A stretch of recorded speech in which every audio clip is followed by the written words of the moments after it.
जय हिंद दोस्तों, स्वागत है आप सभी का मेरे भाई आपके अपने परिवार में और एक जबरदस्त सी वीडियो में। जैसा मैंने आपसे कमिटमेंट किया था कि हम आपको मेरे भाई एसएससी के सारे टॉप क्वेश्चंस कराएंगे और रेलवे के सारे टॉप क्वेश्चंस कराएंगे और इसी चैनल पर मिलेगा। ठीक है, तो उसी का शुभारंभ हो चुका है हमारी वन शॉट टॉप क्वेश्चंस की सीरीज का।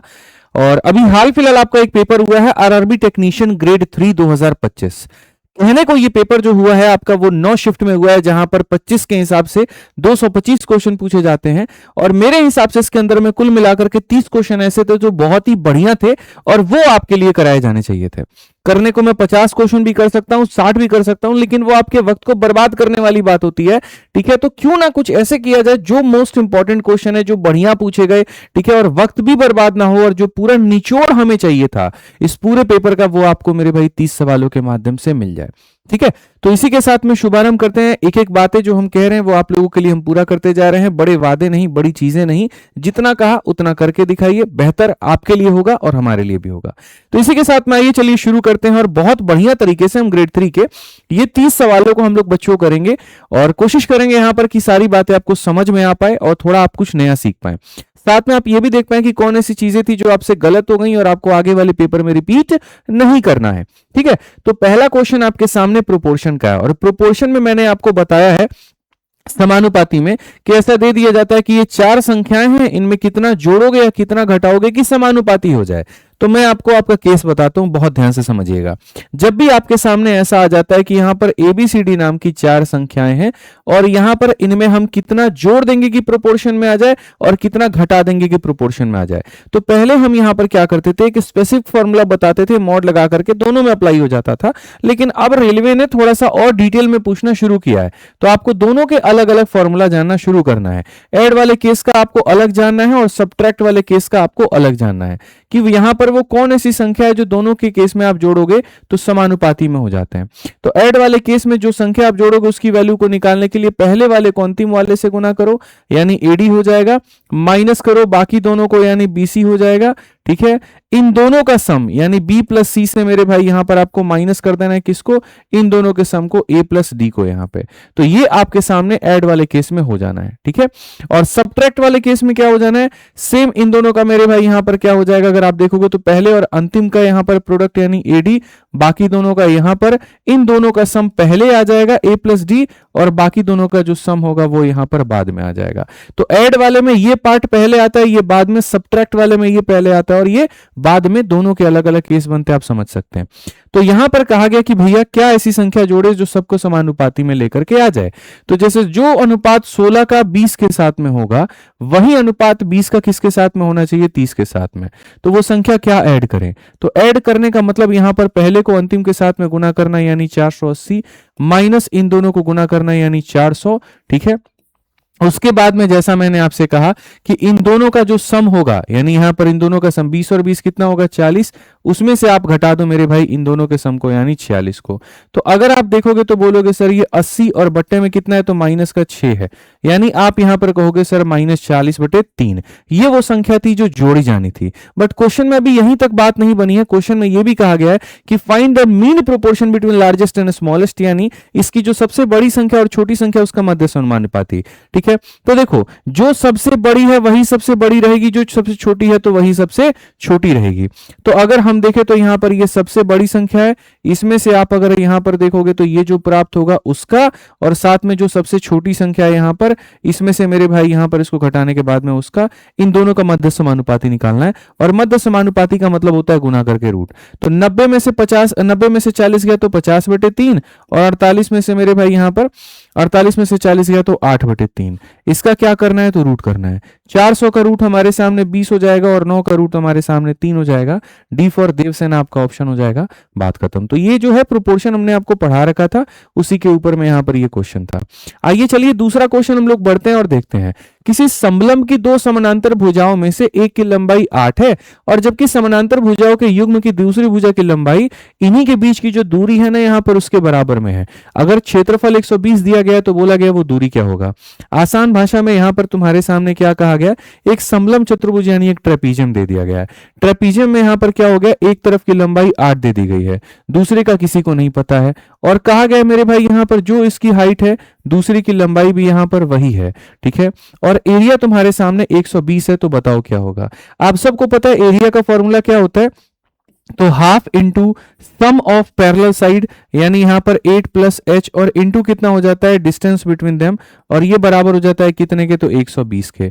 मैं कहता हूं यहां पर इसको सॉल्व करोगे वक्त लगेगा, ऑप्शन उठा लो और ऑप्शन में एच के मान को रख दो। तो जैसे अगर एच के मान को मैं 20 रखता हूं तो 20 और 8 28 का आधा कितना हो जाएगा 14, और यहां पर हम रखेंगे 20, तो यहां पर 280 हो जाएगा, जबकि सिर्फ आ तो 120 रहा है, मतलब लगभग इसका आधा के बराबर होगा या थोड़ा सा ज्यादा होगा। तो अगर इसका आधा जैसे मानो 12 हम लेते हैं और 12 और 8 20 लेते हैं, 20 का आधा कितना हो जाएगा 10, और इंटू कितना लेते हैं 12, तो 10 इंटू 12 120, और 120 दिया गया, मतलब ऑप्शन नंबर डी जो है वो क्या है, सही है।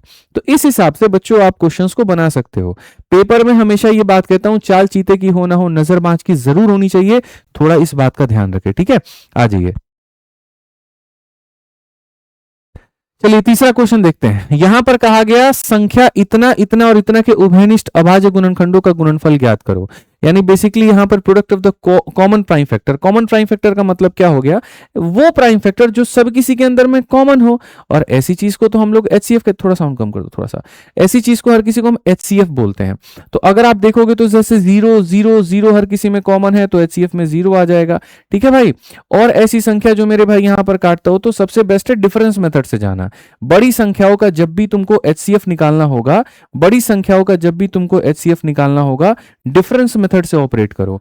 तो डिफरेंस मेथड से ऑपरेट करोगे तो 15 से 6 तुम्हारे सामने 9, और 8 से तुम्हारे सामने ये इतना। इसका डिफरेंस निकालोगे मेरे भाई यहां पर 14 से 6 तुम्हारे सामने 8 हो जाएगा, और तुम्हारे सामने 12 से मेरे भाई यहां पर हो जाएगा तुम्हारा 12 से यहां पर ये 7 हो जाएगा, ठीक है। इनका डिफरेंस कितने का होगा, तो डिफरेंस तुम्हारे 390 का होगा। तो जो भी उत्तर होगा या तो ये खुद होगा या इसी का क्या होगा, तो फैक्टर, तो ऑप्शन नंबर बी जो होगा सही होगा। तो जब भी ऐसा कहा जाए कॉमन फैक्टर, मतलब समझ लीजिए एचसीएफ, और एचसीएफ का मतलब यहां पर बड़ी संख्याओं में डिफरेंस मेथड लगाइए, काम खत्म। तो मुझे कुछ सवाल, मैंने कहा ना कि यार कराने को तो मैं 50 क्वेश्चन भी करा दूं, 60 भी करा दूं, बट हर क्वेश्चन टफ नहीं होता है, ठीक है। अब इसी 30 में देखो तुम्हें 2-4 क्वेश्चन ऐसे फील होंगे कि यार ये तो टफ नहीं है, बट क्यों है, बट काफी ऐसे बच्चे हैं जिन्होंने इसमें भी अटेम्प्ट नहीं किया, तो मेरी मजबूरी बन गई इनको भी कराना। अब जैसे ये क्वेश्चन है डिट्टो मेरी शीट का आया हुआ है। अच्छा मैं आपको बताऊं, एसएससी में तो एक आधा क्वेश्चन ऐसे थे जिसके बारे में हम लोगों ने नहीं पढ़ा, लेकिन रेलवे का कोई ऐसा क्वेश्चन नहीं है जो हमने आपको अपने रिकॉर्डेड बैच में नहीं कराया था। ये मेरा बहुत फेमस क्वेश्चन है। जब हम टाइम एंड वर्क पढ़ाते हैं तो दो कंसेप्ट पढ़ाते हैं कि अगर कोई व्यक्ति आगे से कार्य को छोड़े तो उसको माइनस करते हैं, और पीछे से छोड़े तो प्लस करते हैं, और उनके कॉम्बिनेशन पर हमेशा अंत में एक मिसलिनियस में क्वेश्चन करा के मैं इसको विदा करता हूं, इस टाइप को। ये उसी के ऊपर में क्वेश्चन है कि एबीसीडी नाम के यहां पर आपके सामने 4 लोग हैं, और यहां पर अगर आप देखोगे तो एक व्यक्ति ने 12 दिनों में किया, एक व्यक्ति ने 15 दिनों में किया, एक व्यक्ति ने 20 दिनों में किया, एक व्यक्ति ने 30 दिनों में किया है। और इस तरीके से ये काम को पूरा कर सकते हैं। आप सबका एलसीएम 120 ले लोगे, 12 का मेरे भाई कितनी बार में, 10 बार में, 15 का 8 बार में, 20 का 6 बार में, 30 का 4 बार में। साफ तौर में क्वेश्चन कहा गया कि सब छोड़ते हैं, लेकिन डी जो होता है वो 2 दिन के बाद छोड़ता है, तो आफ्टर वाले को क्या करते हैं, माइनस। तो आप यहां पर लोगे और डी को यहां पर क्या करोगे, 2 दिनों के कार्य को minus. C lives 3 days before, जो पहले छोड़े उसको रूठा है तो उसको मना लो और उसके कार्य को मेरे भाई जोड़ लो यहां पे। And B lives 2 days before, और बी को भी मेरे भाई यहां पर 2 दिन बिफोर जोड़ लो। अब टाइम निकालना है तो टाइम बराबर ये वर्क हो जाएगा अपॉन में एफिशिएंसी। कितने लोग थे भाई, 4 लोग, एक छोड़ के चला गया, बचा कौन, 3। तो ए प्लस बी प्लस सी से डिवाइड कर दो। और आप में से कोई बच्चा ऐसा नहीं कह सकता कि मैं ये नहीं पढ़ाता हूं या ये बैचेस में नहीं होते हैं, चाहे वो चैंपियंस हो, वीडियो, यूट्यूब, सब जगह पर मैंने आपको ये पढ़ाया हुआ है, ठीक है। तो टाइम कितना लगा हमें, तो कोई दिक्कत की बात नहीं भाई। आप यहां देखो, ये आपके सामने 120 हो गया, 2D का मान हमारे सामने यहां पर कितना हो गया, तो 8 हो गया आपके सामने। 3C का मान कितना हो गया, तो भैया ये 18 हो गया, और 2B का मान हमारे सामने कितना हो गया, तो हमारे सामने 16 हो गया। ए प्लस बी प्लस सी, 10 और 18 से कितना हो गया, 24 हो गया। तो यहाँ 18 में से 8 गया तो 10, 10 और मेरे भाई यहाँ पर कहीं ना कहीं 16, 26 हो गए। 26 को इसमें जोड़ेंगे तो आपके सामने 146 हो जाएगा। 146 को अगर आप 24 से करते हैं तो क्या होगा, तो यहां पर 24 का 6 गुना 144 होता है। तो यहां पर क्या होता है, 6 दिन हो गया और बच गया कितना, 2। तो 2 यहां पर क्या हो जाएगा, तो यहां पर 2 आवर हो जाएगा। 6 दिन 2 घंटे कौन सा ऑप्शन है? तो ऑप्शन नंबर जो डी है, सी है, वो करेक्ट आंसर है। ठीक है, आज चलिए अगले सवाल पे बढ़ते हैं। अगला सवाल देखते हैं यहाँ पर क्या कहा गया। एक बिक्री के दौरान 50% माल 40 के लाभ पर बेचा जाता है, शेष माल का 40% माल 13 के लाभ पर बेचा जाता है और शेष का 32% हानि पर बेचा जाता है, समग्र पर होगा तो क्या होगा? हम ऐसे मान के चलते हैं कि जैसे हमारे पास में 100 वस्तुएं, अभी प्रॉफिट लॉस पढ़ा रहा था तो उसमें ये टाइप बहुत बढ़िया तरीके से मैंने पढ़ा है कि कैसे डेटा और प्रॉफिट लॉस को कैलकुलेट करते हैं। तो यहां पर 50% को 40% के प्रॉफिट में, इसका 50% माल इतना हुआ और इसको हमने 40% के प्रॉफिट में बेच दिया है। उसके बाद में यहां पर कहा गया, बढ़िया से पढ़ेंगे, शेष माल का 40%, 100 में से 50 निकल गया तो 50 बचा, 50 का 40%, 50 का 40% 20 होता है और इन माल को 13% के लाभ पर आपको बेचा गया है। अब जो शेष माल है तो 100 में से 70 निकल गया तो बचा कितना? 30 और इनको यहां पर 32% के हानि पर बेचा जाता है। तो पूरे के ऊपर में जो होगा वो क्या होगा? आप यहां पर अपने डेटा का रेशियो ले सकते हो बहुत तरीके से और बहुत अच्छे से बना सकते हो। अब आप देखो 40 का 5 गुना कितना हो जाएगा? 200 हो जाएगा, 13 का 2 गुना 26 हो जाएगा, 32 का 3 गुना 96 हो जाएगा और डिवाइड बाई कितना होगा? 10। 96 से 26 गया तो 70, 270 को डिवाइड करोगे यहां पर इसके साथ में तो 27 का आ जाएगा।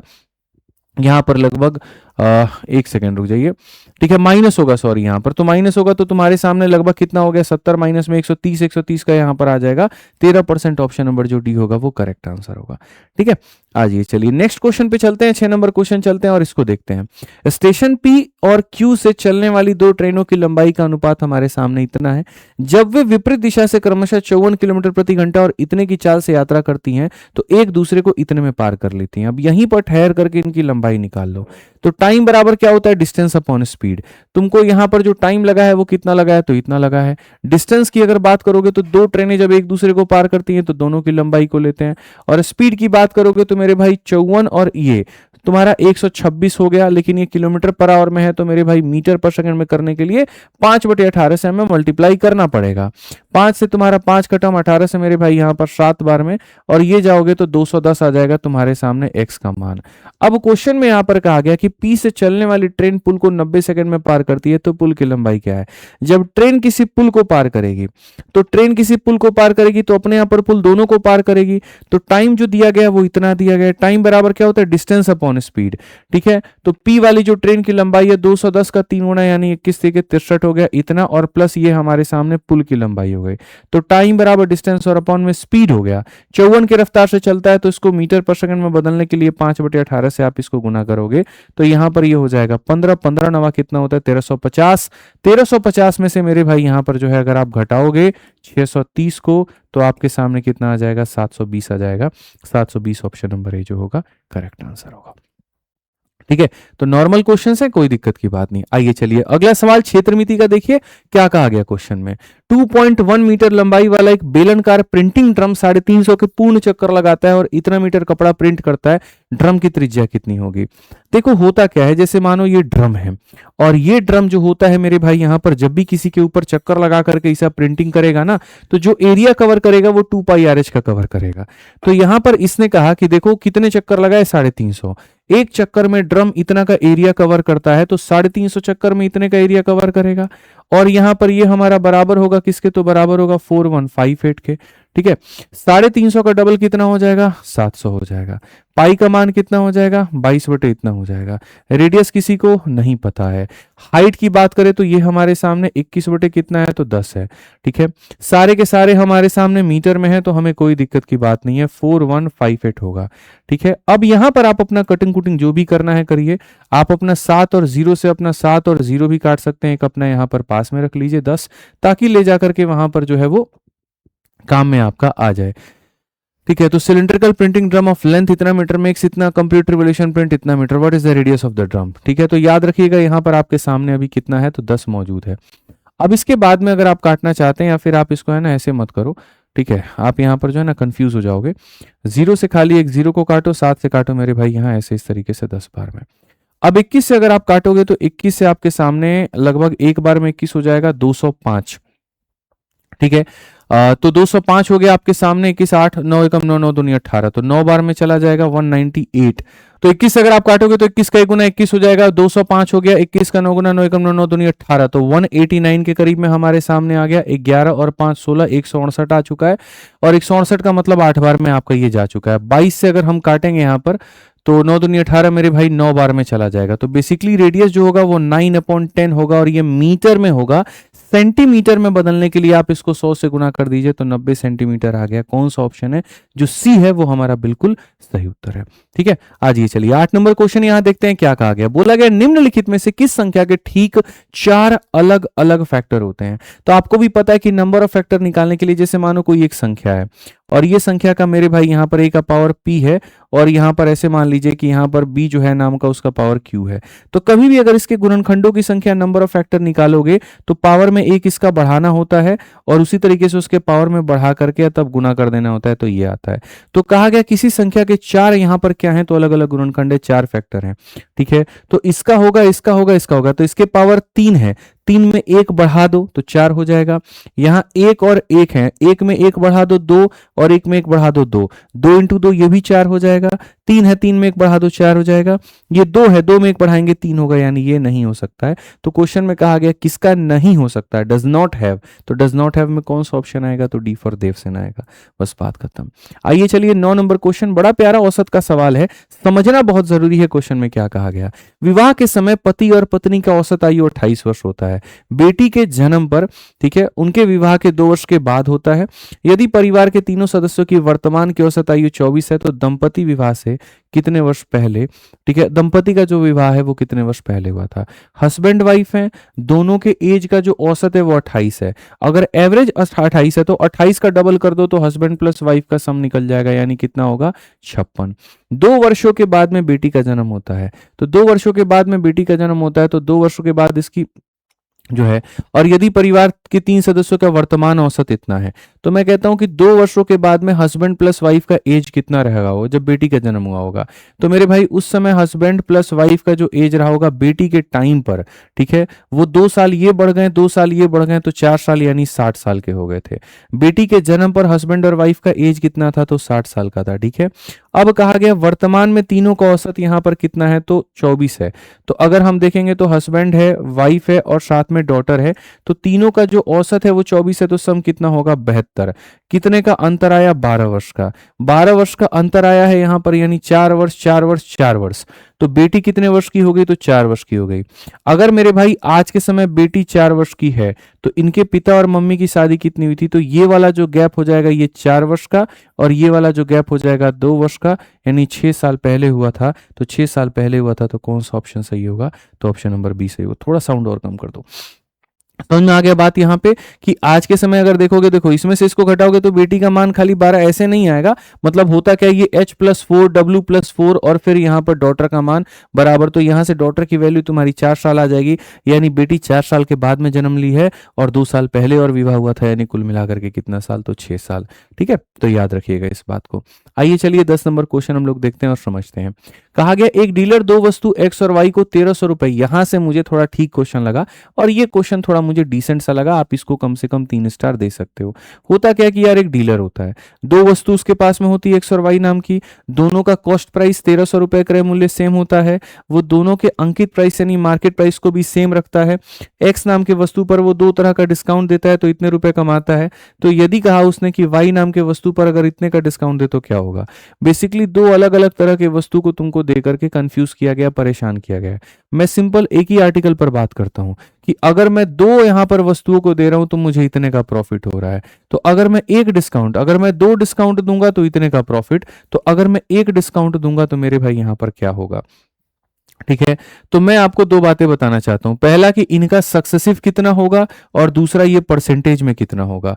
तो अगर मैं इनका सक्सेसिव निकालता हूं तो हमारे सामने क्या होता है, 84 + 25 - 84 × 25/100। तो यहां पर अगर हम देखेंगे तो 21 से काटेंगे, यहां पर जो 88 आ जाएगा, तो इनका जो सक्सेसिव आ गया वो कितना आ गया, 88% आ गया।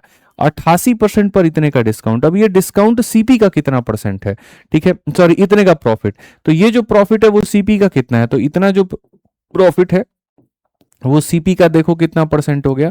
तो यहां पर अगर देखोगे तो 13 का 6 गुना 78 हो गया, 54, 13 चौके मेरे भाई यहां पर 52 हो गया, 20 तो यहाँ पर कितना हो जाएगा तुमको जो है, एक बार हम इसको देखते हैं मेरे भाई। यहाँ पर 13 का मेरे भाई 5 बार में क्या हो जाएगा, तो 65 हो जाएगा। 65 हो गया तुम्हारे सामने। तो उसके बाद में यहाँ पर 65 का 5 और 3 84, 13 छक 78 हमारे सामने हो जाएगा। ठीक है, फिर उसके बाद में 60 हो गया, फिर 13 चौके 52 हो गया लगभग यहाँ पे, तो 56.4% के करीब में। तो मैं आपसे ये कहना चाह रहा हूं, इतने के डिस्काउंट पर उतने का प्रॉफिट, तो इतने के डिस्काउंट पर कितने का प्रॉफिट। इसके लिए हमने आपको पहले फॉर्मूला बता रखा है कि 100 माइनस D1 अपॉन में मेरे भाई यहाँ पर 100 प्लस P1 बराबर हो जाएगा यहाँ पर 100 माइनस D2 अपॉन में यहाँ पर 100 प्लस P2 के, कि इतने के डिस्काउंट पर इतने का प्रॉफिट, तो उतने पर क्या। तो पहला वाला जो डिस्काउंट था 88 का था, 100 माइनस 88 यानी कितना हो जाएगा 12, और जो प्रॉफिट है वो 56 का है, तो यहाँ पर 100 में 56 जोड़ोगे तो इतना हो जाएगा। दूसरा वाला जो डिस्काउंट है कितना, 87, 100 में से 87 गया 13, और यहाँ पर कितना हो जाएगा 100 प्लस एक्स। इससे मेरे भाई यहाँ पर आप इसको सॉल्व करेंगे तो आप देखेंगे 100 जमा जो एक्स होगा वो बराबर होगा 13 चौके 52, 2 5 और 13 छक 78, और मेरे भाई 5 यहाँ पर कितना हो गया 83, और 5 आपका मेरे मतलब यहाँ पे 13 पच्चीस 65, और 65 और 8 कितना हो गया भैया 73, 3 7 और 13 कम 13 7 20 हो गया, डिवाइडेड बाई कितना हो जाएगा भाई 12 हो जाएगा। आप अगर इसको यहाँ पर जो है 100 प्लस एक्स को अगर देखोगे डिवाइड करके, तो 12 एकम 12 83, तो 12 छक 72 हो जाएगा मेरे भाई यहाँ पर 72 हो गया आपका। कितना बच गया मेरे भाई यहाँ पर 113 के करीब में, 12 नवा 108, ठीक है, और 108 फिर 52 हो गया, और 12 चौके 48 के करीब में। तो यहां लेके जाओगे 69.4 के करीब में आएगा, 69.4 यानी option number D for Devsena. तो ये थोड़ा सा ठीक ठाक क्वेश्चन था कि भाई 2 डिस्काउंट देने के बाद में इतने का प्रॉफिट, तो एक पर कितने का प्रॉफिट, तो इस तरीके से आप इसको बना सकते थे। आइए चलिए 11 नंबर क्वेश्चन देखते हैं और इस सवाल को समझते हैं। 4 उम्मीदवार वाले एक चुनाव में पंजीकृत मतदाताओं में से 60% ने मतदान दिया है। 100 लोगों में 60 लोग वोट देने गए हैं। उम्मीदवार एक्स को डाले गए वोटों का 40% मिलता है। पहली बात, लोग कितने थे 100, वोट देने कितने गए 60, 60 में से यहां पर एक्स नाम के बंदे को कितना मिला, इसका 40% यानी कितना मिल गया, तो 24 हो गया। ठीक है, और कहा गया शेष वोट अन्य 3 उम्मीदवार में बराबर बांट दिए गए, तो 60 में से 24 निकल गया, 36 बचा, 36 को 3 लोगों में बांटा गया, मतलब यहां पर इतना इतना करके बांट दिया गया। यदि एक्स को अन्य प्रत्येक उम्मीदवार से 480 वोट अधिक मिले तो कुल पंजीकृत क्या होगा। एक्स की वैल्यू जो है मेरे भाई यहां पर, ठीक है, ये जो 480 है ये यहां पर क्या है, तो इनका डिफरेंस है, मतलब 12 का मान है, और हमसे कहा गया कुल पंजीकृत कितने थे, यानी 100 का मान पूछा गया। 12 से आप काटोगे तो यहां पर कितना हो जाएगा, कुल मिलाकर के 4000। नॉर्मल क्वेश्चन है ये, जो है 2 लोगों का डिफरेंस है, तो यहां पर टोटल का मान पूछा था। आइए चलिए अगला सवाल थोड़ा ठीक ठाक क्वेश्चन है, क्षेत्र मिति का, इसको हम लोग बढ़िया से समझते हैं और जानते हैं। इसमें कहा गया किसी बगीचे के पैदल मार्ग को 2500 रुपए के हिसाब से समचतुर्भुज आकार पत्थर 2500 समचतुर्भुजा आकार पत्थर की पट्टियों से पक्का किया जाता है, जिनमें से प्रत्येक का जो विकर्ण है वो 50 सेंटीमीटर और 35 सेंटीमीटर है। यदि पॉलिश की दर 5 रुपए की है तो पैदल मार्ग को पॉलिश करने के लिए कुल लागत कितनी होगी। अभी खाली सवाल का तुम लोग इतना भाग पढ़ो। बेसिकली तुम्हारे सामने एक बगीचा है, और वो बगीचे में जो टाइल हम लोग लगा रहे हैं वो इस आकार वाली लगा रहे हैं, और ऐसी 2500 हम लोग टाइलें लगा रहे हैं, और यहाँ पर जो खर्चा आ रहा है वो 1 मीटर के लिए, मतलब यहाँ पर 1 मीटर स्क्वायर के लिए कितना आ रहा है, 5 रुपए आ रहा है, 5 पर स्क्वायर मीटर। ठीक है, तो टोटल खर्चा कितना आएगा, तो कॉस्ट बराबर हमेशा एरिया इंटू रेट होता है। तो अगर तुम टोटल कॉस्ट के पीछे जाओगे तो कॉस्ट का मतलब क्या होगा, एरिया इंटू रेट, और एरिया क्या होता है, तो half into D1 into D2। यहां पर डायगोनल में कितना हो जाएगा, तो D1 इंटू D2। तो एक डायगोनल 50 है, दूसरा डायगोनल कितना है, तो 35 है। तो एक रोम्बस का इतना, तो मेरे भाई कितने रोम्बस है तुम्हारे पास में, 2500 रोम्बस है। तो यहां पर ये टोटल एरिया हो जाएगा, और रेट कितना ले रहा है, तो 5 रुपया का रेट ले रहा है। समझ में आ गया बात। तो इससे तुम यहां पर क्या निकाल लोगे, तो कॉस्ट निकाल लोगे। 2500 रोम्बस है सेंटीमीटर। अच्छा, ये जो रेट तुमसे लिया जा रहा है ये किसके लिए लिया जा रहा है तुम्हें पता है, तो मीटर स्क्वायर के लिए। ठीक है, किसके लिए लिया जा रहा है, तो मीटर स्क्वायर के लिए। तो इन सब को मीटर में बदलना है। ठीक है, इन सब को क्या करना है, मीटर में बदलना है। तो इस सेंटीमीटर में है तो मीटर में बदलेगा तो 100, और ये भी बदलेगा तो 100। तो ये एरिया है मीटर स्क्वायर में, 2500 लोगों के लिए इतना हो गया। 5 का रेट लगा तो क्या बन गया, तो आप देखो 2 जीरो से आपके 2 जीरो खत्म हो गए, ये जीरो से आपका ये जीरो खत्म हो गया। अगर आप यहां देखोगे तो मेरे भाई 5 से आपका कितनी बार में हो गया, 2 बार में खत्म हो गया। तो कॉस्ट कुल मिलाकर के कितना आ जाएगा, तो 25 इंटू मेरे भाई 35 इंटू 5, तो 35 का 5 गुना कितना होता है 175, और 175 इंटू 25 और बट्टे में कितना हो जाएगा 4 हो जाएगा। हालांकि बट्टे का 4 कभी यहाँ पर ये डेसिमल नहीं दे सकता है, ये डेसिमल नहीं दे सकता, इन्हीं दोनों में से कोई एक देगा। अब वो देख लेते हैं क्या होगा। डिजिटल सम भी हम चाहें तो लगा सकते हैं। 25 का 5 गुना 125, 5 12 हाथ में, 25 7 175, 12 187 का 7 18 हाथ में, 25 8 मेरे भाई यहाँ 43, और बट्टे में कितना हो जाएगा 4। 4 का 1 गुना 4, 4 9 36, और 15 हो गया तो 4 3 के 12। 1093 कौन सा ऑप्शन है भाई 1093 ऑप्शन नंबर ए है। और बाकी वाला जो चीज है 15 मीटर, उसको तुम देखो हम बता देते हैं क्या है। ये तो तुमने क्या निकाल दिया कॉस्ट 1093.75। अब क्वेश्चन में कहा था कि जो भी तुमने एरिया निकाला था उसमें तुम कितना, उसमें यहां पर इतना और जोड़ दोगे तो वो अपने आप में एक स्क्वायर बन जाएगा। तो स्क्वायर बन जाएगा तो स्क्वायर की भुजा क्या होगी। तो देखो भाई ये एरिया का जितना पार्ट होगा उसमें तुम इसको जोड़ देना। एक यहां पर जो है 225 या कुछ ऐसे करके आएगा, उसका रूट करोगे तो मेरे भाई भुजा का मान निकल जाएगा। तो उसकी जरूरत नहीं है, हमें क्यों जाना, हमें कॉस्ट निकालना था, हमारा काम खत्म। एग्जामिनर को यह सिद्धि मत दीजिए कि आपको सब कुछ आता है, उसको खाली सही ऑप्शन से मतलब है। ठीक है, आ जाओ। देखो यहां पर कहा गया पी क्यू आर नाम की 3 वस्तुएं जिनकी कीमत यहां इतनी इतनी इतनी है, तीनों को इस अनुपात में मिलाया जाता है, कुल इतने का होता है, क्या होगा। एकदम सस्ता सवाल है भाई। अब एक बात बताओ, 3 आर्टिकल इतने के मिलाए, 4 आर्टिकल इतने के मिलाए, 7 आर्टिकल इतने के मिलाए, तो ये तुम्हारा कॉस्ट आ गया। तो बेसिकली यहां पर ये जो होगा 6885, ये क्या है तो टोटल की वैल्यू है। टोटल का मतलब 3 इंटू 28, 28 का कितना होगा तो मेरे भाई यहां पर 84 इतने की प्लस, उसके बाद में 4 इंटू 18 जो कि कितना होगा इतना प्लस। ठीक है, यहां पर क्या हो जाएगा 7 मेरे भाई 735, ये कितना हो जाएगा 735, ये हमारा इतना।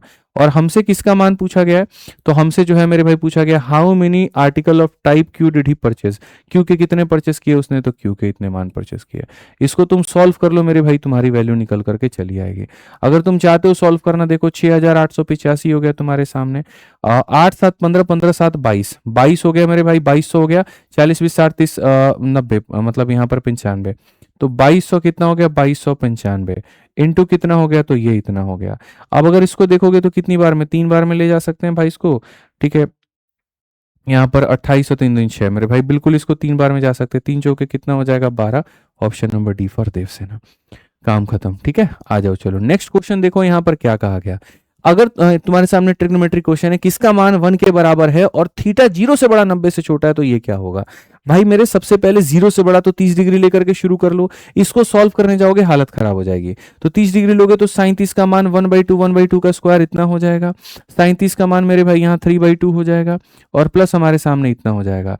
तो 4 अगर बनाना है मेरे भाई यहाँ पर ये देखो क्या होगा, तो बोलोगे सर यहाँ पर ये 1/4 है, यहाँ पर ये 3/2 है, यहाँ पर ये 2/1 है, और साथ में यहाँ पर कितना हो जाएगा 1/4 हो जाएगा। सॉरी साइन है, ये कॉस है ना, तो cos 30√3/2 होता है, तो ये हमारे सामने 3/4। सबको हल करने पे क्या 1 आएगा, वेरीफाई करते हैं। तो यहाँ पर 4 है तो यहाँ भी 4 बनाओ, तो ये तुम्हारे सामने 6/4, और 4 से ऊपर नीचे गुना करोगे तो ये 8/4। 8 1 9 6 मेरे भाई, 3/4 से 3/4 खत्म 1 आएगा, मतलब 30 डिग्री सेटिस्फाई हो रहा है। और अगर 30 डिग्री सेटिस्फाई हो रहा है, अगर मेरे भाई थीटा बराबर 30 डिग्री यहाँ पर सेटिस्फाई हो रहा है ऑप्शन में रखने पे, तो यहाँ पर फिर आप इसमें रखिए 30 का 3 ने 90 का आधा यानी 45 डिग्री। कॉट 45 का मान कितना होगा तो 1 हो जाएगा। साइन मेरे भाई यहाँ पर 90, साइन 90 का मान कितना होता है तो 1 होता है, तो 1 + 1 कितना हो जाएगा तो 2 हो जाएगा। क्लियर है ये बात यहाँ पे। आइए चलिए नेक्स्ट क्वेश्चन देखते हैं। 15 नंबर सवाल क्या कहा गया, 11 और 19 के बीच में सहभाज्य संख्याओं के युग्मों की संख्या ज्ञात करिए। वेरी ब्यूटीफुल क्वेश्चन, बहुत ही शानदार, बहुत ही अच्छे तरीके से आप इसको बना सकते हैं कि भैया कितने हमारे सामने पेयर बनेंगे। 11 और 19 के बीच में दोनों को सहित सहभाज्य संख्याओं के युग्मों की संख्या ज्ञात करिए। Number of pair of coprime number between 11 and 19 both inclusive. Coprime किसको कहते हैं, जैसे मानो यहाँ पर 2 और 3 क्या है कोप्राइम है, 3 और 5 यहाँ पर क्या है कोप्राइम, यानी 2 ऐसी संख्याएं जिनमें आपस में कोई कॉमन फैक्टर ना हो, तो यहाँ पर हम उनको कोप्राइम कहते हैं। तो मुझे 11 और 19 को शामिल करते हुए सारे कोप्राइम पता करने हैं। जैसे मानो 11 12 अपने आप में कोप्राइम है मेरे भाई, 11 और 13 अपने आप में कोप्राइम है, तो ऐसे कितने कोप्राइम बनेंगे। और वो 11 से लेकर के, जैसे 11 को एक बार ले लिया, फिर 12 13 ले लिया, फिर 12 15 मतलब 12 17 ले लिया, इस तरीके से करते करते करते करते कितना बनेगा। तो भाई देखो ऐसे अगर एक एक एक करके काउंट करने जाओगे तो तुम्हारा वक्त जाएगा बहुत ज्यादा बर्बाद। तो इसको सॉल्व करने का मैं तुम्हें एक शानदार तरीका बताता हूँ। पहले तुम ये देखो कि यहाँ पर दो दो संख्या कर करके पेयर कितना बनेगा। जैसे मेरे भाई यहाँ पर 11 के पास ऑप्शन है कि 11 11 से वो शुरू कर सकता है, और 11 11 से शुरू करते करते वो कहाँ तक जाएगा, तो 11 19 तक जाएगा। ऐसे ही फिर मेरे भाई 19 जो है शुरू करेगा, ठीक है, तो 19 से 11 से शुरू करते करते कहाँ तक जाएगा, 19 से 19 तक जाएगा। तो बेसिकली ये कितने कॉम्बिनेशंस बनेंगे, तो टोटल जो बनेगा मेरे भाई यहाँ कितना सेट बनेगा, तो टोटल में बात करते हैं 11 से 19 9 संख्याएं होती हैं, डिफरेंस प्लस 1। तो मेरे भाई 9 कॉम्बिनेशंस बनेंगे जिसमें से 2 पिक करना है, यानी 9 factorial divided by 7 factorial into 2 factorial. तो 9 × 72 का आधा कितना हो जाएगा, 36, यानी 36 यहाँ पर क्या करेंगे, 36 यहाँ पर केसेस आपके बनेंगे। ठीक है, अब इसमें से कितने ऐसे हैं जो कोप्राइम नहीं होंगे उसको पता कर लो, क्योंकि कोप्राइम होने वालों की संख्या ज्यादा है। तो मेरे भाई कोप्राइम कौन कौन नहीं होगा, तो 11 तो खुद ही प्राइम नंबर है। अब 11 के साथ तुम 12 भी देखोगे तो वो बनाएगा, 13 भी देखोगे, 14 15 16 किसी के साथ देखोगे नहीं बना, मतलब वो कोप्राइम ही बनाएगा। कौन कोप्राइम नहीं बनाएगा, इवन नंबर, जैसे 12 हो गया। 12 को तुम्हारा 14 के साथ यहाँ पर ये कोप्राइम नहीं होगा। 12 का मेरे भाई 16 के साथ यहाँ पर ये कोप्राइम नहीं होगा। 12 का एक 18 के साथ में यहाँ पर ये कोप्राइम क्या होगा, तो नहीं होगा। ठीक है, और आ जाओ, फिर 14 आ जाओ मेरे भाई। यहाँ पर 14 जो होगा मेरे भाई 16 के साथ में यहाँ पर कोप्राइम नहीं बनाएगा। 14 जो होगा तुम्हारे साथ 18 के साथ में कोप्राइम नहीं बनाएगा, सारे इवन। 14 जो होगा मेरे भाई यहाँ पर और कुछ का नहीं होगा। आ जाओ मेरे भाई 16 के बाद, 16 जो होगा वो 18 के साथ में कोप्राइम नहीं बनाएगा। हो गया यहाँ पर, ठीक है, सारे इवन इवन तुमने यहाँ देख लिए। और यहाँ पर किसी का अगर देखना है तो देखो, 3 2 5 और 1 6, तो इसमें से अगर हम 6 निकाल दें, अभी रुक जाते हैं, अभी हम लोग देखते हैं 12 का जो है वो 14 हो गया, 12 और 15। अब देखो यहाँ पर 12 के कॉम्बिनेशन और कौन कौन से छोड़े तुमने, तो 12 का तुमने 11, मतलब 12 का जो है तुमने 11 नहीं लिया, 12 13, 12 का और 15 के साथ एक बार देखो यहाँ पर, ये भी तुम्हारा कोप्राइम नहीं बनाएगा क्योंकि दोनों के दोनों 3 से कटेंगे। 15 भी हो गया, 16 भी हो गया, 17 18 19 और जरूरत नहीं है। 13 में आ जाते हैं, 13 तो खुद प्राइम नंबर है तो 13 किसी के साथ में नहीं बनाने वाला है। 14 आ जाओ, 14 का मेरे भाई 12 के साथ में हो चुका है, 14 का 15 के साथ में कोई सेंस नहीं बनता है। 16 हो गया, 17 18 19, ठीक है भाई, ठीक है। उसके बाद में 15 में आ जाते हैं। अब 15 यहाँ पर किस किस के साथ क्या करेगा, तो 15 तुम्हारे साथ में मेरे भाई 15 से नीचे लेने की जरूरत नहीं है। 15 16 15 17 15 18, तो एक हमारे सामने 15 और 18 भी निकल करके आ गया। ठीक है, ये भी हमारे सामने दोस्तों बात नहीं बनाएगा, कोई दिक्कत की बात नहीं है। तो हमारे सामने टोटल 15 18 हो गए। अब 16 के बाद में अगर आप जाओगे, 16 से बड़ी लेना, पीछे जाना 16 का 17, 16 का 17 के साथ, 16 का 18 के साथ, 16 का 19 के साथ, तो वो ले चुके हो। 17 का 18 और 19 के साथ वो ले चुके, तो टोटल 3 2 5 5 2 7 और 1 8। तो इसमें से तुम 8 केस मेरे भाई घटा दो तो टोटल तुम्हारे सामने आ जाएगा 28 के करीब में। कौन सा ऑप्शन है, तो ये आंसर है। मतलब आगे बढ़ो पीछे मत आओ, ये वाली बात है। 12 है ना, तो 12 से बड़ा में देखो, 12 से पीछे मत आओ। 15 तो 15 से बड़ा में देखो, पीछे मत आओ। इस तरीके से तो थोड़ा गुड क्वेश्चन था, अच्छा क्वेश्चन था, इसको ध्यान देना था। ठीक है, आज ये चलिए अगला क्वेश्चन यहाँ देखते हैं। अगला क्वेश्चन यहाँ पर क्या कहा गया, रमेश अपने खाते में 24,000 रुपए जमा करता है जिस पर 12% की दर से ब्याज प्राप्त होता है, और जो ब्याज है वो त्रैमासिक रूप से संयोजित होता है। 6 महीने के बाद उसके खाते में कुल राशि की गणना करिए। बताओ यार, रमेश नाम का व्यक्ति अपने अकाउंट में कितना रुपया जमा किया, तो इतना रुपया जमा किया। ठीक है, और यहां पर इंटरेस्ट कितने का मिल रहा है, 12 का मिल रहा है। किस पर मिल रहा है, क्वार्टरली पर मिल रहा है। तो यहां पर 6 मंथ के बाद में क्या होगा, बहुत सिंपल सी बात है। जब भी आप पैसे को क्वार्टरली जमा करते हैं तो रेट जो होता है डिवाइड बाई 4, और यहां पर देखोगे तो टाइम कितना। तो हम अगर देखें तो मेरे भाई यहां पर रेट की बात करते हैं, तो रेट में अगर हम देखेंगे तो हम यहां क्या बोलेंगे कि सर ये जो रेट है ये पूरे साल का रेट है, और हमें जो यहां पर कितने का चाहिए, 3 महीने का। तो ये हमारा रेट हो गया सर। और टाइम की बात करते हैं तो सर 6 महीने में कितने यहां पर होते हैं, तो 2 हमारे सामने होते हैं। तो यहां पर अमाउंट हमारा कितना बनेगा, ये पैसा हमने बैंक में जमा किया है, और ये पैसा अगर अपने आप में 100 है, तो 1 साल के बाद यहाँ पर ये 1 क्वार्टर के बाद इतना हो जाएगा, और फिर अगले क्वार्टर के बाद में यहाँ पर ये इतना हो जाएगा। इसमें डिजिटल सम लगा लीजिए, ज्यादा बेहतर होगा। डिजिटल सम में अगर आप सारे ऑप्शंस में देखोगे तो बोलोगे 6 2 8 और 1 9 खत्म, 5 4 9 खत्म, 6 आ गया सर। यहाँ पर 7 और 2 9 खत्म, ठीक है, और 8 के साथ में यहाँ देखोगे तो 6 और 6 12, ठीक है, 12 और 5 हमारे सामने कितना हो गया 17, 17 और 8 हमारे सामने 25 हो गया, डिजिटल सम 7 हो जाएगा। 9 खत्म मेरे भाई, 7 और 2 9 खत्म, 5 और 3 कितना हो जाएगा 8 हो जाएगा, 5 4 9, 3 2 5 और 1 6 हो जाएगा। अब देखते हैं हमारे सामने डिजिटल सम में कितना आता है। ये 6 है, इंटू 4 है और इंटू 4 है, 4 चौके 16 चक 96, 6 आएगा डिजिटल सम मेरे भाई यहाँ पर, यानी 6 आएगा। तो या तो ये मतलब ये खत्म हो गया और ये खत्म हो गया, ए हो सकता है या डी हो सकता है। अब इसमें भी मजे की बात मैं आपको बताता हूँ, आप अगर गौर से देखोगे तो यहाँ पर 2 जीरो मेरे भाई है, ठीक है, तो 2 जीरो और 1 जीरो से 3 जीरो खत्म हो जाएंगे, यानी डेसिमल के बाद एक अंक आएगा, तो ऑप्शन नंबर ए जो होगा वो करेक्ट आंसर होगा। ठीक है, उसमें डेसिमल नहीं है, इसमें डेसिमल के बाद एक अंक है, तो डिजिटल सम आपका वेस्ट नहीं गया, फायदा पहुंचा के चला गया। आइए, पाइप ए टंकी को 10 घंटे में भर सकता है, बी उसे 12। देखो जिन्होंने डिजिटल सम नहीं देखा वो सर्च करेंगे digital sum by Aditya Ranjan sir, YouTube पर आ जाएगा, आप पढ़ लीजिएगा। ठीक है, पाइप ए टंकी को 10 घंटे में भर सकता है और बी 12 घंटे में भर सकता है, सी 15 घंटे में खाली कर सकता है। तीनों को साथ में खोल दिया जाए लेकिन 4 घंटे के बाद सी को बंद कर दिया जाता है, तो भरने में कुल कितना समय लगेगा। आप यहां देखो तो ए है, फिर बी है, फिर सी है। ए जो होगा 10 घंटे में भरेगा, पाइप बी जो है 12 घंटे में भरेगा और सी जो होगा उसे 15 घंटे में खाली करेगा। 10 15 सब का एलसीएम 60 हो जाएगा, 10 का 6 गुना, 12 का 5 गुना, 15 का 4 गुना। ठीक है, तीनों पाइप एक साथ खोले जाते हैं लेकिन 4 घंटे के बाद सी को बंद कर दिया जाता है। अगर तीनों को तुम एक साथ खोलोगे तो यहाँ देखो 6 5 11 में से 4 गया तो 7, 7 इंटू मेरे भाई यहाँ कितना 4 घंटे, तो यानी 28 यूनिट काम हो चुका है। तो बचा कितना था, तो 32 यूनिट काम बचा था। अब कहा गया सी को बंद कर दिया गया है, तो यहाँ पर जो है अब टाइम कितना लगेगा। ठीक है, तो अब मेरे भाई टाइम जो लगेगा वो इतना यूनिट काम है, और इस काम को कौन करेंगे, तो ए और बी मिलके करेंगे, यानी यहाँ पर 11 का 2 गुना 22, 2 सही 10/11। तो बाद में इतना समय लगा, शुरू में इतना समय लगा, दोनों को जोड़ दो तो 6 सही 10/11। कौन सा ऑप्शन है, तो डी फॉर देवसेन है। तो टोटल टाइम कितना लगा है, तो इतना लगा है। ठीक है, आ जाओ चलो यहां पर भाई साहब, ये है क्वेश्चन, ये है क्वेश्चन, मैं आपको बता रहा हूं। इस क्वेश्चन में कहा गया कि यदि तुम इसको एक्सपेंड करोगे तो एक्स का कोफिशिएंट कितना होगा। इसको तुम लगाओ मेरे भाई यहां पर 3 स्टार। आज मैं तुमको बताता हूं कि अगर कभी भी यहां पर फॉर्मेट तुम्हारा इस तरीके से रहे कि x प्लस ए, एक्स प्लस बी और x प्लस सी तीनों को आपस में गुना किया जाए, तो इसमें जो होगा x का कोफिशिएंट, याद रखना मेरे भाई, x का जो कोफिशिएंट होगा ना वो हमेशा बराबर होगा किसके, तो A B plus B C plus A C के। वो हमेशा बराबर होगा किसके, A B plus B C plus A C के। इनको जब तुम गुना करोगे तो जब कॉमन निकालोगे तो x कॉमन निकल जाएगा A B plus B C plus A C के। यानी अगर x का कोफिशिएंट निकालना है, x का कोफिशिएंट निकालना है तो ए बी बी सी ए सी कर लो। ये a है ये b है, तो ए बी कितना हो गया, तो माइनस का 54, बी सी कितना हो गया, तो माइनस का मेरे भाई यहाँ पर 30, और ए सी कितना हो गया, तो यहाँ पर ये हो गया 45। अगर आप देखोगे तो ये 84 है और तुम्हारे सामने इतना है, तो कुल मिलाकर के 14 से तुम्हारा यूनिट जीटी है -39 जो होगा, ये हमारा क्या होगा, करेक्ट आंसर होगा। आप सॉल्व कर लीजिएगा। ठीक है, आज ये चलिए नेक्स्ट क्वेश्चन देखिए, 19 नंबर सवाल क्या कहा गया, सिमिलैरिटी का क्वेश्चन है, पढ़िए बहुत तरीके से। त्रिभुज पी क्यू आर में पी का जो कोण मेरे भाई समद्विभाजक है क्यू आर को, आप देखिए ये आपके सामने त्रिभुज पी क्यू आर करके हैं यहाँ पे, और इसमें कहा गया कि in triangle P Q R angle bisector of P, this angle bisector of P मेरे भाई यहाँ पर cuts the Q R at कहां पर, तो cuts the Q R at A. Find the length of P R if length of P Q, find the length of मेरे भाई यहां पर क्या हो जाएगा, P R if length of P Q, Q A and A are are 12।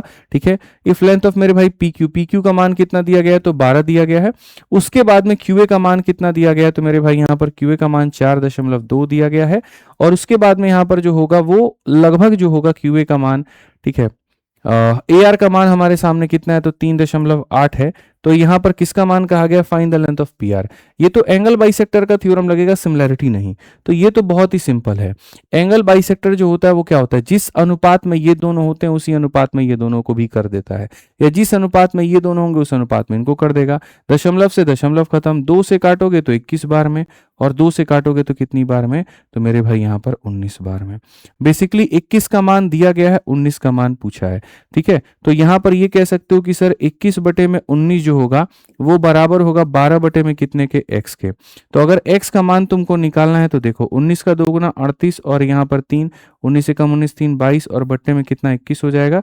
21 का मेरे भाई यहाँ पर 10 बार में कितना हो जाएगा, 210। बचेगा यहाँ पर कितना, 18। दशमलव लगाओगे 180 के करीब में, तो 10 पॉइंट समथिंग आएगा, तो 10.9 जो होगा करेक्ट आंसर होगा।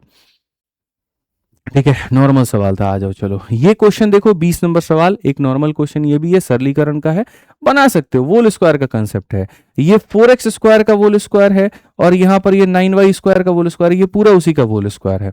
तो अगर हम देखेंगे तो हम कहेंगे सर 4x स्क्वायर, ठीक है। और मेरे भाई ऐसे कह सकते हैं सर कि जैसे मानो 4x का वोल स्क्वायर और माइनस यहाँ पर जो होगा 9y का वोल स्क्वायर हो गया, ठीक है। ऐसे मतलब यहाँ पर कि सर ये 4x square minus 9y square का सर यहाँ पर ये बन गया वोल स्क्वायर। इस पूरे को खोलोगे तो अंदर का पूरा भाग आएगा, इसका लगा दो मेरे भाई यहाँ रूट, डिवाइडेड बाई यहाँ पर ये भी क्या है, A square plus B square minus 2ab, जैसे ये था ना A square plus B square minus 2ab, तो A square plus B square तो माइनस 2ab, तो इसका रूट करोगे तो कितना हो जाएगा, तो इसका रूट करोगे तो मेरे भाई 2x हो जाएगा। 9 वाले का केस में मेरे भाई यहाँ पर 3y हो जाएगा और वो भी किस में होगा, तो माइनस में, और यहाँ पर भी हम क्या करेंगे तो वोल स्क्वायर, ठीक है। माइनस हमारे सामने 2x माइनस 3y, मैं वैल्यू पुटिंग से भी बना सकता हूं बट मैंने कहा रहने दो, बस 2 मिनट का काम है, उड़ा देंगे। इसको इससे खत्म करो, इसको इससे खत्म करो, तो यहां पर तुम्हारे सामने क्या आ जाएगा, अब देखोगे तो यहां पर ये हो गया तुम्हारे सामने a माइनस बी और ये हो जाएगा ए स्क्वायर माइनस बी स्क्वायर। तो a माइनस बी से जब काटोगे तो a प्लस बी वाला भाग बचेगा, यानी यहाँ पर 2x प्लस 3y वाला भाग बचेगा, और इसमें से तुम्हें यहाँ पर इसको क्या करना है, खत्म।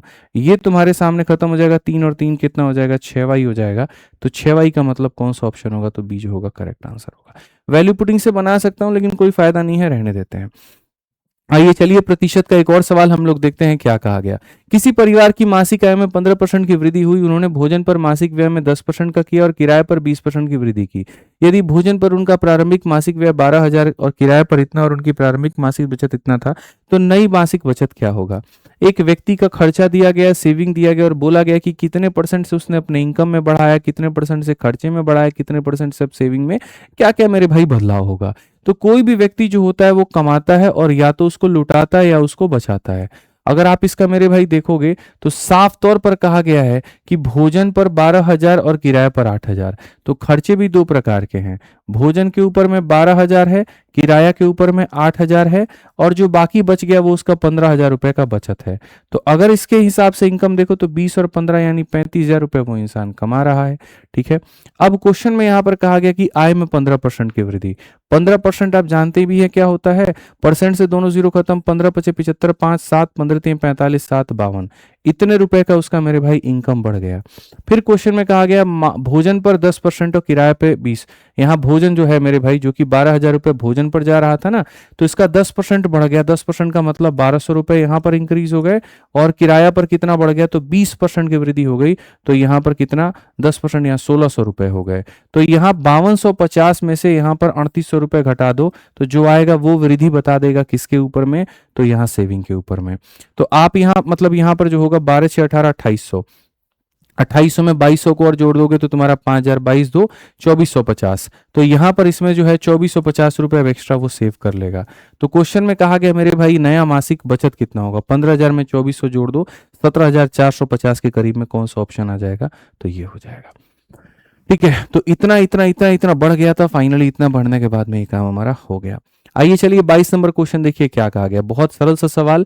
एक व्यक्ति ने अपने आय का 40% हिस्सा अपने पत्नी को घरेलू खर्च के लिए दिया, शेष राशि का 20% अपने 2 पुत्रों और 1 पुत्री से प्रत्येक को दिया। अब बची हुई राशि का 1/3 हिस्सा फुटकर वस्तुओं पर खर्च किया, तो बाकी शेष राशि इतना को बैंक में जमा कर दिया, तो आय क्या होगी। सीरीज की तरह आप इसको बना सकते हो, ठीक है। कैसे बना सकते हो, ये उसकी मेरे भाई यहाँ पर आय है। 40% ऑफ टू वाइफ, तो 100 रुपए में से वाइफ को 40 दे दिए, तो बचा कितना मेरे भाई 60 रुपए, ठीक है। उसके बाद में यहाँ पर, ठीक है, he gave 20% of the remaining to each of his 2 sons and 1 daughter, ठीक है। 20% of the remaining amount to each of his 2 sons, तो यहाँ पर हर बेटे को मानो 20-20 दे दिए, ठीक है, एंड 1 डॉटर। ये थोड़ा सा गड़बड़ हो गया, 20% अपने 2 पुत्र और 1 पुत्री में से प्रत्येक को दिया, तो प्रत्येक को 20 दिया, तो 3 लोगों को 60 दे दिया, तो बचा कितना 40, तो 40 बचा, तो मेरे भाई यहाँ पर 100 में से अब उसके पास में 40 बचेगा यहाँ पर क्वेश्चन में, ठीक है। उसके बाद में कहा 1/3 of the amount now left was spend on miscellaneous item and remaining amount is इतना। अब जो बच गया 3 रुपए, उसमें से भी वो 1 रुपए खर्च कर दिया, तो बचा कितना 2, और ये वाला पैसा जो है बराबर है और ये इसके बराबर है, और इसको जाकर के वो क्या करता है बैंक में जमा कर देता है, ठीक है। तो पहले बीवी का खर्चा, बच्चों का खर्चा, अपना खर्चा निकालने के बाद में कुल मिलाकर के इसको इतना बचा है। अगर तुम देखोगे तो 20 से तुम काटोगे 3 बार में तो 20 से कटेगा तुम्हारे सामने कितनी बार में, 5 बार में। 20 से काटोगे 2 बार में तो 20 से कटेगा तुम्हारा इतनी बार में। देखो भाई 3 से तुम्हारे सामने 3 खत्म। कुल मिलाकर के अगर तुम 4 से काटोगे तो मेरे भाई यहाँ पर 36 बार में कटेगा और यहाँ पर ये इतना हो जाएगा। x का मान अगर देखोगे तो 00 तो पहले से था, 25 का मेरे भाई 6 गुना 150 का 0, 15 हाथ में 25, मतलब यहाँ पर ये हो जाएगा 90,000। कौन सा ऑप्शन है, ए जो है वो आंसर है। ठीक है, नॉर्मल सा क्वेश्चन था, नॉर्मल तरीके से बना सकते थे। आ जाओ 23 नंबर क्वेश्चन देखो, ये भी बड़ा बढ़िया सवाल है। एक घनाभ की लंबाई चौड़ाई और ऊंचाई का योग इतना है, यानी l plus B plus H का जो मान है यहाँ पर वो हमारे सामने कितना दे रखा है, तो वो हमारे सामने p है। उसके विकर्ण मतलब यहाँ पर जो होगा इट्स डायगोनल, तो डायगोनल क्या करेंगे तो l square plus B square plus H square और इसका रूट अंडर, इसका जो रूट अंडर है वो हमारे सामने किसके बराबर है, q के। तो क्वेश्चन में कहा गया मेरे भाई कि टोटल सरफेस एरिया क्या होगा। ये बहुत फेमस रिलेशन है, कितनी बार तुम लोग को पढ़ाया जाए भाई। ठीक है, बताओ इसका जो वोल स्क्वायर होगा मेरे भाई यहाँ बराबर होगा टोटल सरफेस एरिया के, और प्लस मेरे भाई यहाँ पर क्या होता है l plus B plus H का वोल स्क्वायर बराबर, ठीक है, क्या हो जाएगा मेरे भाई यहाँ पर, तो यहाँ पर l plus B plus H का वोल स्क्वायर बराबर हो जाएगा l square B square H square, यानी यहाँ पर इसका और प्लस मेरे भाई यहाँ पर 2 into L B H L है जाके टोटल सरफेस एरिया के। तो total surface area P square minus Q square होगा, यानी ऑप्शन नंबर जो बी है वो ये होगा। सब पढ़ा रखे हैं कि भुजाओं का स्क्वायर बराबर डायगोनल का square plus total surface area, सब कुछ आपको पढ़ाया जा चुका है। 24 नंबर क्वेश्चन देखिए क्या कहा गया है। कॉलेज में कक्षाएं में 25 छात्र और बी में 30 छात्र हैं। यदि ए में छात्रों की संख्या पहले वर्ष में 20% और दूसरे वर्ष में 10% बढ़ती है और बी में छात्रों की संख्या 2 वर्षों में कुल 20% बढ़ती है, तो 2 वर्षों में कॉलेज में कुल छात्रों की संख्या में कुल प्रतिशत की वृद्धि क्या होगी। कोई ऐसी बात नहीं है, 25-30 को तुम 25-30 मत मानो मेरे भाई, यहाँ पर रेशियो देखो 5 और 6 का अनुपात है, तो ऐसे मान के चलो कि इसमें 500 छात्र हैं और इसमें यहाँ पर 600 छात्र हैं। इसमें कहा गया मेरे भाई यहाँ पर कि यदि ए में छात्रों की संख्या 20 और दूसरे में 10 बढ़ती है, तो पहले साल 20 बढ़ने का मतलब 10 से 12 हो गए, ठीक है, और 10 बढ़ने का मतलब 10 से कितने हो गए, 11 हो गए। तो 500 बच्चे थे यहाँ पर और इतने हो गए। और इसमें कहा गया बी में मेरे भाई 2 वर्षों में कुल मिलाकर के 20% बढ़ती है, ठीक है। यहाँ पर इसमें सीधा सीधा होता है by total of 20% in 2 year, यानी यहाँ पर सीधा सीधा 10 से 12 हो गए, कम खत्म, ठीक है। तो यहाँ पर अगर देखोगे तो बोलोगे 12-25 60 और 60 का यहाँ पर करोगे तो 660 तुम्हारे सामने इतने बच्चे हो गए, और यहाँ देखोगे तो 12×6=72 तुम्हारे सामने यहाँ पर इतने बच्चे हो चुके हैं, ठीक है। तो यहाँ पर 500 से 660 हो गए और यहाँ पर 600 से हमारे सामने इतने हो गए। तो कहा गया कि यहाँ पर जो होगा टोटल कुल मिलाकर के जो इंक्रीमेंट होगा 2 वर्षों में कुल छात्रों में वृद्धि कितने की होगी। तो मैं आपको बताता हूँ परसेंटेज इंक्रीज कितने का होगा। हमारे सामने 1100 छात्र मेरे भाई मौजूद थे और हमारे सामने 1380 के करीब में मौजूद हैं। तो कुल मिलाकर के 280 का बढ़त है। 280 का बढ़त है किसके ऊपर में, 1100 के ऊपर में, इंटू कितना करेंगे तो यहाँ पर 100 हो जाएगा। आप अगर देखोगे 11 का 2 बार में 22, 60 हो गया 5 बार में 25 पॉइंट समथिंग, ठीक है। तो 11 का 2 गुना 22 हो गया भाई, 60 आ गया 5 बार में 55, फिर मेरे भाई 50 हो गया, फिर 4 बार में। तो यहाँ पर कौन सा ऑप्शन होगा, सी जो होगा बिल्कुल सही उत्तर होगा, ठीक है। आ जाओ चलो नेक्स्ट क्वेश्चन देखो, 25 नंबर सवाल। मजा आ रहा है ना तुम लोग को भाई, चैनल को सब्सक्राइब कर लो यार, वीडियो को लाइक कर लो, ठीक है। आप जितना सपोर्ट दिखाओगे मजा उतना आएगा। मेरे को ज्यादा फेंकना नहीं आता है कि मैं ही सबसे बड़ा राजा हूं और ये हूं और वो हूं, दूर दूर तक ऐसा कुछ भी नहीं आता है। हर एक क्वेश्चन आपके किसी भी एग्जाम का करा सकता हूं और बढ़िया तरीके से आपको यूट्यूब पर मैंने शुरुआत भी कर दी है। अब ये आपकी नैतिक जिम्मेदारी बनती है कि आप क्लास को रेगुलर फॉर्मेट में अटेंड करें, उसको दुनिया तक शेयर करें और पहुंचाएं। और इतने बड़े भी ये सब सवाल नहीं है। देखिए क्या होता है, जब पढ़ाते हैं ना तो साफ तौर पर कहते हैं कि भाई मेरे पढ़ाने के साथ साथ आप खुद भी प्रैक्टिस करिए, तभी असली योद्धा बनेंगे, नहीं तो आप नहीं बनेंगे। ज्यादा कुछ ऐसे नहीं है कि तो क्वेश्चंस आ गए, बस वही बात है, अपनी प्रैक्टिस का खेल है, ठीक है। बाकी निश्चिंत रहिए, आपको जब यूट्यूब पर भी सीरीज हम करा रहे हैं उसके अंदर में भी इन क्वेश्चंस को हम रख के धीरे धीरे बढ़िया तरीके से आपको सिखाते रहेंगे, और बैच भी जितने हैं उसके अंदर भी सारा हम इंसर्ट कर देंगे और बढ़िया से सिखाते रहेंगे। बस आप बढ़िया से पढ़ाई करिए और कोई दिक्कत की बात नहीं है, और चैनल को सब्सक्राइब कर लीजिएगा, इतना कहूंगा, ठीक है। तो 25 नंबर में क्या कहा गया, जूही और सुरभि की वर्तमान आयु में 24 वर्ष का अंतर है। आज से 5 वर्ष पहले उनके आयु का योग 66 था। यदि जूही सुरभि से बड़ी है तो सुरभि की वर्तमान आयु क्या होगी। Difference between the present age of Juhi and Surabhi is 24 5 years ago, 5 साल पहले, ठीक है। The sum of their ages was 66 if Juhi is older than Surabhi. अगर हम जूही में से सुरभि को आज के समय घटा देते हैं तो 24 आ जाएगा। कितना आ जाएगा मेरे भाई यहाँ पर, तो 24 आ जाएगा। अब यहाँ पर क्वेश्चन में ये कहा गया, ठीक है, कि डिफरेंस जो होगा वो इतने का होगा। 5 साल पहले उनका जो सम था वो 66 था। तो 5 साल पहले 66 था, तो आज के समय ये 76 होगा, क्योंकि दोनों में 5-5 ऐड कर दो, तो यानी जूही प्लस मेरे भाई सुरभि, 66 में 10 ऐड करोगे तो 76 हो जाएगा। तो क्वेश्चन में कहा गया यहाँ पर कि जो है, ठीक है, सुरभि का परसेंटेज क्या होगा। ए प्लस बी और ए माइनस बी दिया गया तो नहीं बना सकते हो। इसमें अगर जे का मान निकालना है, जोड़ के आधा, इसका मान निकालना है, घटा के आधा, 6 से 4 इतना और यहाँ पर इतना, इसका आधा, 52 का आधा कितना हो जाएगा, 26। ऑप्शन नंबर बी जो है आंसर है। तो सब बातें लगभग आपको पता ही है। अरे वाह, क्या मजा आ गया भाई साहब। क्वेश्चन हो तो ऐसा, नहीं तो नहीं हो। इसमें देखो गौर से दिया क्या है, और मैं बताता हूं तुम्हारा दिमाग यहां तक पहुंचेगा ही नहीं, मैं गारंटी कह रहा हूं। ए प्लस बी प्लस सी का मान दिया गया है, ए बी बी सी ए सी का मान तुम्हारे सामने दिया गया है, और क्वेश्चन में तुमसे यहां पर बोला है ये हमारा इसका मान बताओ। मेरे भाई यहां पर सुनो, A B into A plus B, B C into इतना, इसका मान तुमको पता भी है किसके बराबर होता है, बता दें। इसका मान मेरे भाई बराबर होता है A plus B plus C के, और इंटू यहां पर A B plus B C plus A C के। तुमको यहां पर नहीं हो तो वेरीफाई करके देख लेना। ये जो तुम निकालने जा रहे हो उसका मान इतना इंटू इतना होता है, या ये भी कह सकते हो कि ये जो बना है दोनों के प्रोडक्ट के कॉम्बिनेशन की वजह से बना है। तो इसका मान भैया कितना हो गया, 13, और इसका हो गया 4, 52। मैं बताता हूं, देखना, सिर्फ 1% बच्चों ने इसको सॉल्व किया होगा, वो भी तुक्का, और इंटरनेट पे ये बहुत ट्रेंडिंग क्वेश्चन बनने वाला है, मैं आपको बता रहा हूं। लेकिन मैं बता रहा हूं कि 99% लोगों को ये वाला जो ट्रिक है ये पता ही नहीं है। तुमको पता था भाई? नहीं पता था।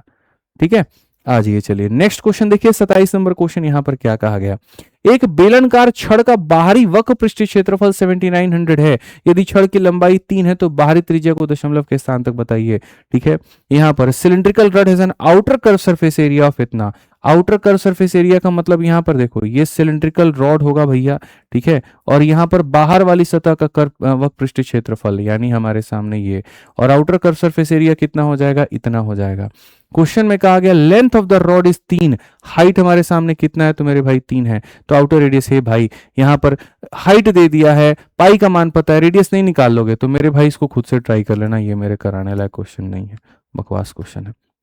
आ जाओ नेक्स्ट क्वेश्चन देखो, मीना का वेतन 80,000 है, वह इसमें x% राशि 15% साधारण ब्याज पे जमा करती है। ठीक है, वह इसमें से इतना % राशि इतने पे 3 वर्षों के बाद जमा, मतलब यार देखो ये भी क्या क्वेश्चन है कि भैया होता क्या है, मीना नाम की लड़की है, इतना पैसा है, इसमें से बेचारी कुछ % वो पैसा निकाल लेती है, और जिस पैसे को वो निकालती है उसको 15% के हिसाब से 3 सालों में जाकर के बैंक को जमा कर देती है, और बैंक उसको इतना % दे देता है, या इतना रुपया उसको दे देता है। तो बेसिकली यहाँ पर ये क्या है, तो ये अमाउंट है। तो यदि तुम किसी पैसे को 15% के हिसाब से 3 सालों में जमा करोगे तो 45 का ब्याज होगा। तो 100% के पैसा में 45 का ब्याज, यानी यहाँ पर ये जो दिया गया ये कितने का मान है, तो ये 145 का मान है, ये इतने का मान है। तो जो वो जमा की है मेरे भाई यहाँ पर ना, उस पैसे को निकालो, जो दिया गया वो इतने का मान, जमा किया हुआ पैसा निकालो। 5 से मेरे भाई काटोगे तो 29 बार में, और 5 से काटोगे तो 20 बार में, 29 से काटोगे तो मेरे भाई 9 छक 54, 6 दूनी 12 5 17 मेरे भाई इतनी बार में। तो कुल मिलाकर के क्या हो जाएगा, तो यहाँ 12,000 रुपये जमा की है। अब ये जो 12,000 रुपये जमा की है, यहाँ पर ये 80,000 का कितना % है, तो यहाँ पर अगर तुम देखोगे तो 80,000 का मेरे भाई यहाँ पर जो होगा वो 10% कितना होगा, 8,000, और 5% 4,000, यानी कुल मिलाकर के इसका 15% है। तो क्वेश्चन में कहा कितना %, तो 15%। ठीक है, आ जाइए, चलिए 29 नंबर क्वेश्चन देखते हैं, 2 सवाल और हैं, 29 और 30, फिर उसके बाद आगे बढ़ेंगे। किसी वर्ग का क्षेत्रफल इतना सेंटीमीटर है, ठीक है, यदि इसका परिमाप किसी षष्ठभुज के परिमाप के बराबर है तो षष्ठभुज का क्षेत्रफल ज्ञात करिए। Area of A square is इतना, अगर स्क्वायर का एरिया इतना है तो साइड हमारा मेरे भाई 15 होगा, क्योंकि इसका एरिया का रूट साइड होता है हमारा। ठीक है, कहा गया its perimeter is equal to perimeter of a hexagon, तो यहां पर इसका पेरीमीटर कितना होगा, तो इसका पेरीमीटर मेरे भाई इतना, और हेक्सागन का पेरीमीटर हमारे सामने इतना।